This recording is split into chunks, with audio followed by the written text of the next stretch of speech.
Hey there, everybody. Good morning. Welcome to the WLBB Community Voice program. Our show brought to you by Tanner Health System. It's 8:30 on Friday, a sunny Friday, expecting rain later on today, though, I think, and first part of this weekend. You can visit our website, newstalk1330.com, and catch up on the latest weather forecast.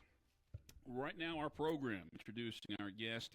He is a rookie state senator. And he's out of Cayuga County, but he does represent a good portion of Carroll County. I'm thinking the southeastern part. Four precincts. Yep. In Carroll County. And, again, he does live in Noonan. His legislative assistant is Haley Connor. I was thinking that was your wife, but that's probably not her. He's in business development. His wife is Megan. His birthday is January 19th. He has a BS in marketing from the University of Georgia, and he's a Presbyterian. And he's the District 28 state rep. Matty Brass, good morning. Good morning, Actually, Colin. state senator. Appreciate it. And I've got to talk about the Presbyterian thing. I grew up a Baptist, and my wife, I married a Presbyterian, so we compromised, and I became a Presbyterian. Presbytaptist. And my dad says I'm a missionary. You do live in Noonan, right? And That's and lived there, I guess, all your life. Since I was 8. You and I have known each other for about 5 years, I think. You did a lot of work with Lynn Westmoreland, Correct. Who was congressman for about 10 years, stepped down beginning of this term. A little bit of scuttlebutt about the potential of him running for governor of the state of Georgia. I'm assuming you guys keep in touch still. And has that come up? We do. And I get asked that question probably 30 times a day. And I thought it was unique. You know, the truth is I don't fully know. But knowing Lynn, I think he's kind of waiting and seeing how the field shapes up. Mm-hmm. I mean, I've probably heard 6-7 people at this point. Yeah, and I think that's probably what you're going to end up with just on the Republican side.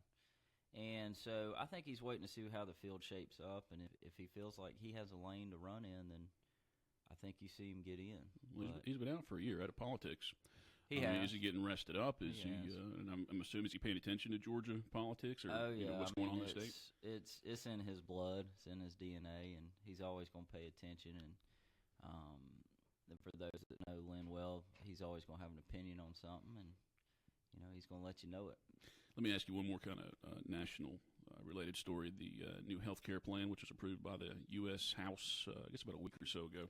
Have you had a chance to really look at that? And do you understand the decisions the states can make on that? Because, I mean, we're not positive that'll be accepted by the U.S. Senate and Right. even come down as the rule. But right now, I think it gives the states some options. Yeah, what it was is my understanding, the MacArthur Amendment that they that really kind of got the House Freedom Caucus on board.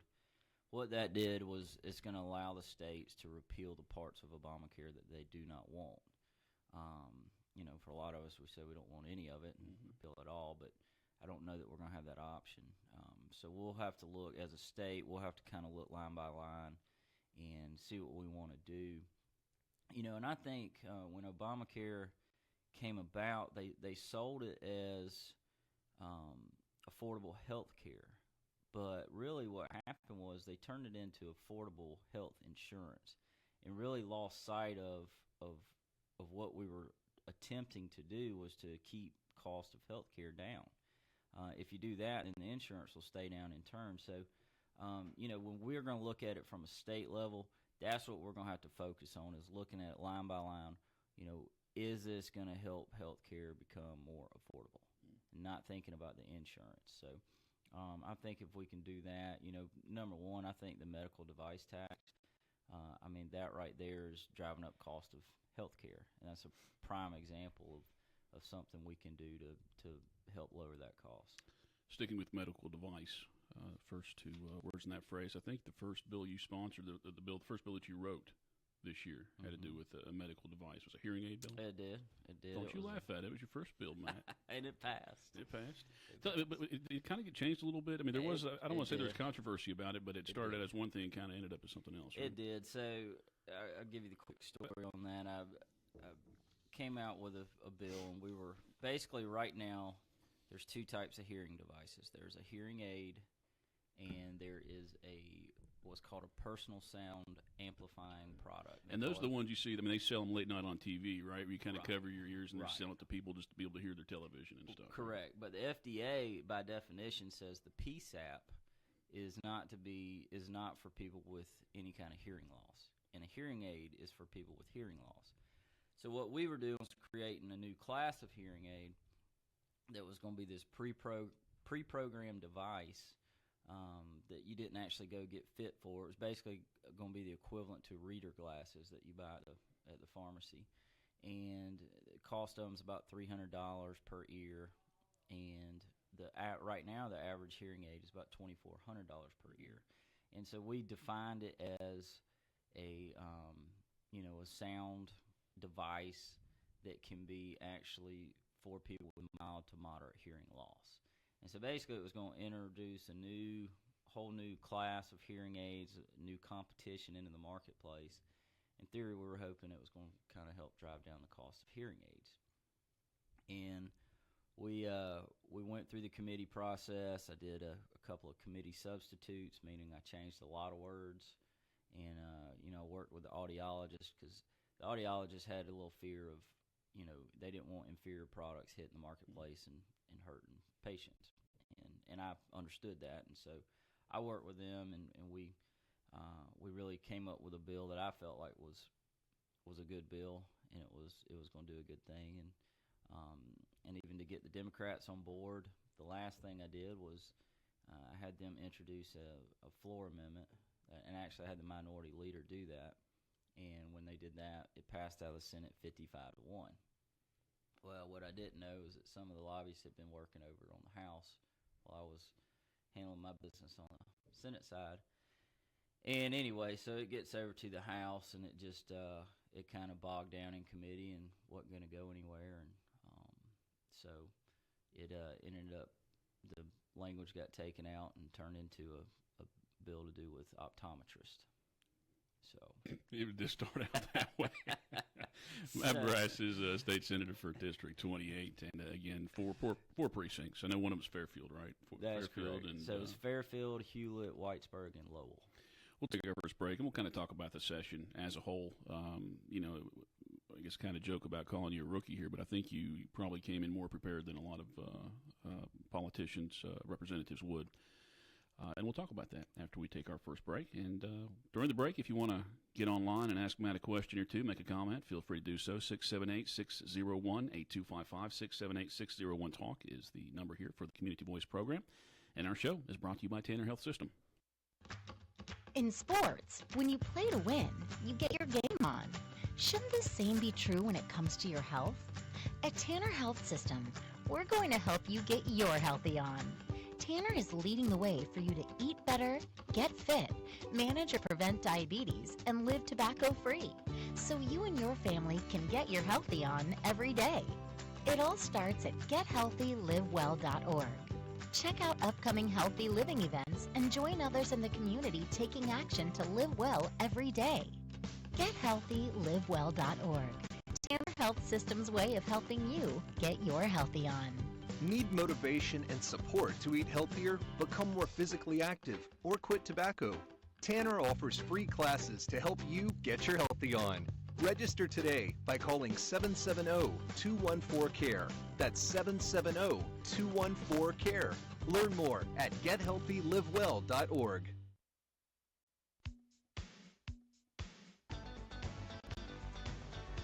Hey there, everybody. Welcome back to the WLBB Community Voice program. Our show brought to you by Tanner Health System just about 20 minutes before 9 o'clock on this Friday program. We did have a calling during the break, and Steve Graddick kind enough to take the note and pass it along to us here. Would tort reform, we did talk about health care in the last segment. Question is, would tort reform reduce the cost of health care? And if so, would you consider supporting it? Well, again, this goes back to, are we trying to make healthcare affordable, or are we trying to make insurance affordable? The question is, will tort reform make healthcare affordable? And my answer to that is no, but would it make the insurance more affordable? And I think the answer is yes. And I know that the Chamber has been really a big proponent of tort reform over the last few years. Recently, I think it's kind of died down. You've got a discrepancy between, or an argument between the chamber and kind of the trial lawyers, and that's kind of what we see a lot of is there's always an argument on each side of the issue, but no, going back to the question, I think it could be a good thing. It could definitely bring down the cost of the insurance. And again, something you would support? Yeah, I could definitely support that. Like I said before the break, I mean, you do have an experience. Worked with Westmoreland. I'm thinking 5 years, wasn't it? 4 or 5 years. 5.5. So you did come into this session with a little bit of knowledge. Did you still have a learning curve? I mean, I think typically when we elect somebody, we kind of expect that there's going to be a few months where they're catching up, where they're trying to meet the people and understand what they're doing, and not trying to be too pushy. Did you still kind of go through that though? Yeah, I did, and it's I think there's always a learning curve. I think in anything you do, if you ever stop learning, it's really time to move on.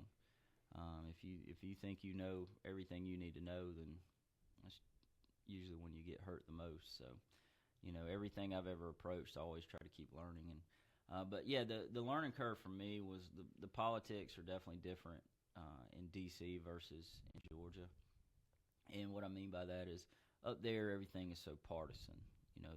The Democrats are so far left and the Republicans are so far right. There's no compromise. There's no in between, and that's where the fighting is. Down here in Georgia, it's really, I was a little surprised at how much the Democrats actually did vote along with the Republicans on things, and I think part of that they were, they just know they're going to lose maybe. So, but the other part, is, but where the division is down here is I see a little bit of a inner fighting between the House and the Senate, and that's the part I was not prepared for. When crossover hit this year, we basically had a lockdown. We had gridlock. Things weren't moving through committees for several days, and it was basically people holding legislation, and it was just a little bit of inner fighting. And there's governor races coming up and lieutenant governor race coming up, and a lot of statewide offices races coming up. And I think you saw some of the fighting was because of that. People putting their flags in the ground and digging in. And well, you talk about that with the gridlock a little bit, and those races, the governor race coming up next year.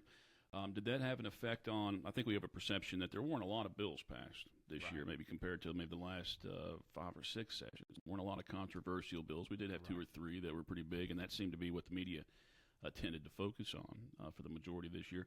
Do you feel it was a slow session? Is that, is that good? Are there going to be a lot of things to take care of next year, even though next year we'll be in the meat of the race for governor, so it may be even harder? I think you're going to see a lot of the same next year, and I think it's a good thing. I mean, it's a lot of people feel like the more we do up there, the more harm we do, and I tend to kind of think along those lines. So we've got plenty of laws in this land and plenty of laws in this state. I'd like to see us go, start doing a little bit more cleanup on some older laws, and we are starting to see a shift towards that. But yeah, I think you are going to see that next year, and it'll be interesting to watch. But you asked the question, do I think it's a bad thing? For me, being a first year and it going slow, I think that probably helped me learn a little bit better. And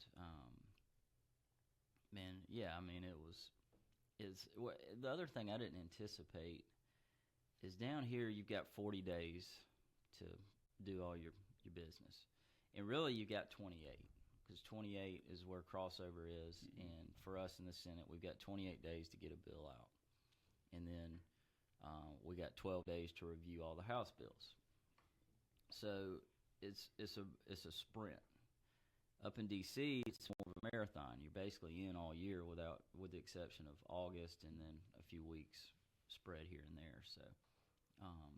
So it's definitely more of a sprint down here. But even when we got started at the beginning of the year, it was about week 4 before we really started doing anything.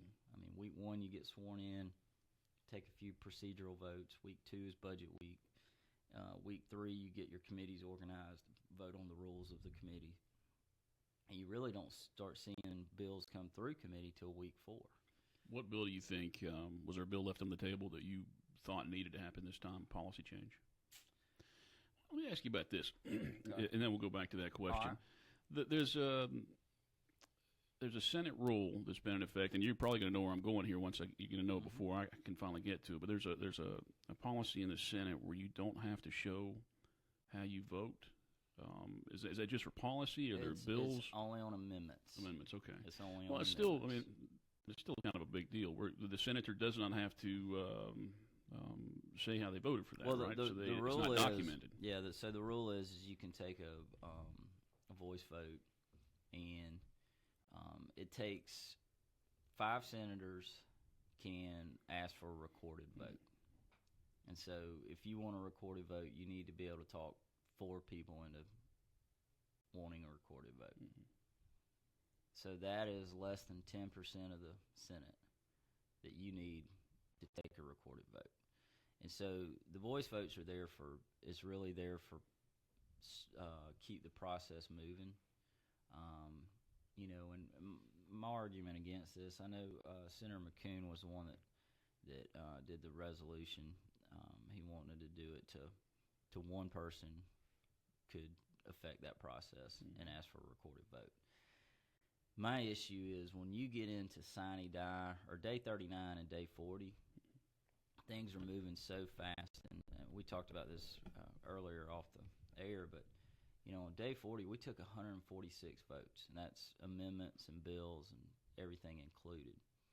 And there are times you really don't have time to do it. And we're talking about on an amendment, and if you really want to know how somebody voted, it's all aired. It's all online. All you got to do is go on there and look and see how they voted. You can see them. You mean the video? Okay, the video's online. Yeah, you can go right? look at the video and see how they voted. I mean, I've never been scared to show my vote, and even most of the time this year when we had a chance to do the recorded vote, I mean, I would raise my hand to do it just because I wasn't, you know, I'm not scared to show that. And I would think that, you know, again, we're just trusting that that the senator will do what we think is the right thing as far as doing that. And I can accept the argument that on that last day we're going to be real busy. Maybe we need to zip through there, but. Yeah, I mean, I think we would prefer that at least 6 of you agree on that, you know, throughout the rest of the year. Yeah, well, most of us did. I mean, most of the time we did show our votes on amendments. It was really there towards the end when we didn't because of there was some, you know, it was coming very rapid and we were running out of time.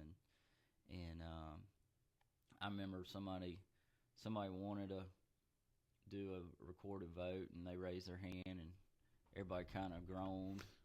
And because we were running out of time, and all he needed was 4 people to agree with him.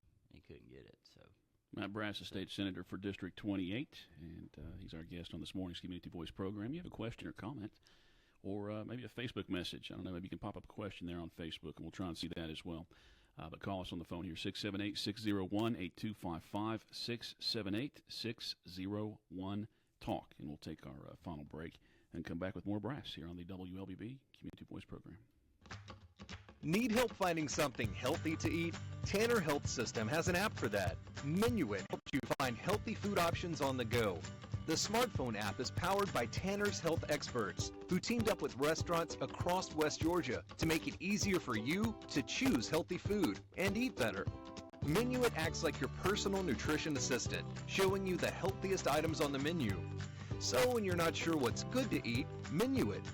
You can even use the app to look up recipes and plan healthy meals at home, and modify your options based on nutritional preferences, such as a low-sodium or vegetarian diet.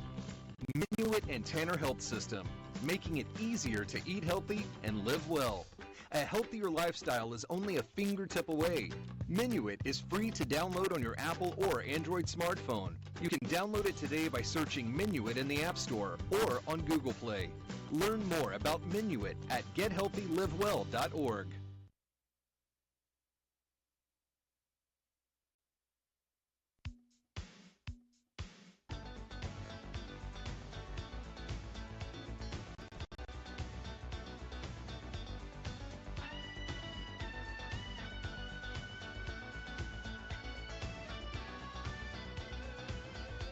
Hey, everybody, welcome back to the WLBB Community Voice Program. Our show brought to you by Tanner Health System. Less than 10 minutes in our show this morning. Again, if you got a question or comment for Senator Matt Brass, 678-601-1330.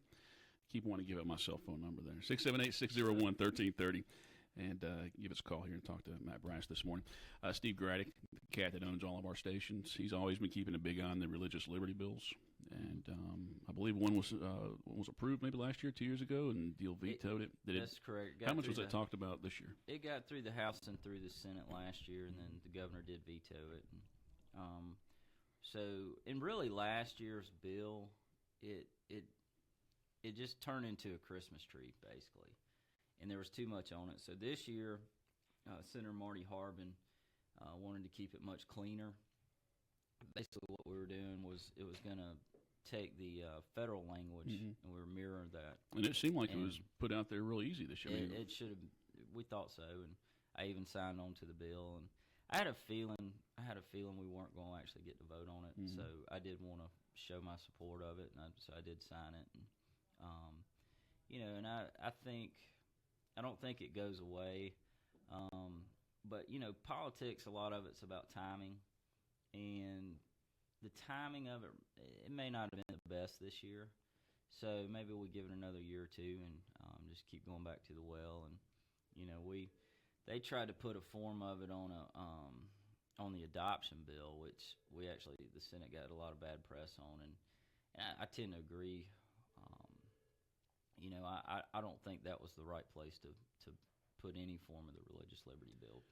On that adoption bill. I think we have a caller. Am I right, Steve? No, we don't. All right, never mind. I just saw the light up there.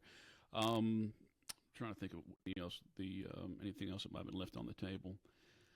I know the campus guns bill that was signed last week. That was signed. That's correct. And I believe as far as July 1st, that'll take effect. Guns on campus. Does that? And I think it's probably worth explaining. Both sides are unhappy with what they got and what they didn't get. And I've heard it summarized. I mean, basically, you can have you can take the gun out of your car, walk up to a door, but then walk it back to the car. There's really no place on campus that you can take it. Well, you can't take it in sporting events. You can't take it in your dorm. You can't take it in what they designate as disciplinary areas. And that's any place that a high school student can be attending class? Well, that's actually separate. So anywhere there's dual enrollment students, where a high school student will be, you can't take it there.